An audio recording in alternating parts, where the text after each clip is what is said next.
Breaking news చూస్తున్నాం. కర్ణాటకలో ఘోర రోడ్డు ప్రమాదం జరిగింది. ఎల్లాపూర్ దగ్గర ఘాట్ రోడ్లో లారీ బోల్తా పడింది. 9 మంది మృతి చెందగా మరో 15 మందికి గాయాలయ్యాయి.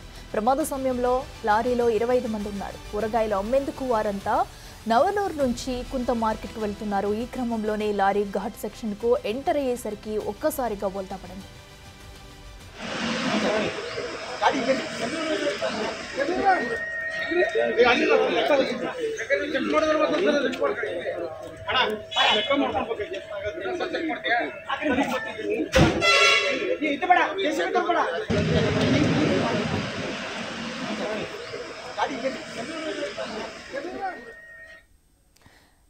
కర్ణాటకలో కూరగాయలతో వెళ్తున్న లారీ బోల్తా పడింది. ఈ ఘటనలో పలువురు గాయాల పాలయ్యారు. ఇదే అంశానికి సంబంధించి మరింత సమాచారం మా ప్రతినిధి యోగానంద్ అందిస్తారు. యోగానంద్, చెప్పండి, ప్రస్తుతం క్షతగాత్రుల పరిస్థితి ఎలా ఉంది?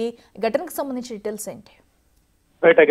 ఉత్తర కర్ణాటకలో తెల్లవారుజామున ఘోర రోడ్డు ప్రమాదం సంభవించింది. అందులో 10 మంది స్పాట్ డెడ్ అయ్యారు. మరో 6గురికి తీవ్ర గాయాలు తెలుస్తుంది. వారి పరిస్థితి కూడా విషమంగా ఉండటంతో వారందరినీ కూడా ఆసుపత్రి. అయితే ఇది ఒక అదుపు తప్పి టిప్పర్ ఢీకొని 10 మంది వెళ్తున్న ఒక కూరగాయల లారీ, రైతులతో కలిసి వెళ్తున్న లారీ ఒక లోయలోకి పడడంతో, దాదాపు 50 అడుగులు లోయలోకి పడడంతో వారందరినీ కూడా అక్కడ స్పాట్ లో మృతి చెందారు. వీరందరినీ గాయాల పైన మిగతా వాళ్ళందరినీ కూడా ఆసుపత్రి తరలించారు. వాళ్ళందరి పరిస్థితి విషమంగా ఉండటంతో మెరుగైన చికిత్స కోసం ఆసుపత్రికి కూడా మారుస్తామని తెలుస్తోంది. ఆ తెల్లవారుజామున అదుపు తప్పి అధిక వేగం నిద్ర మత్తు కారణంగా కూడా ఈ ఘోర ప్రమాదం సంభవించింది కూడా అధికారులు భావిస్తున్నారు. దీనిపై తదుపరి దర్యాప్తు కోసం పోలీసులు కేసు నమోదు చేసుకుని విచారణ చేస్తున్నారు.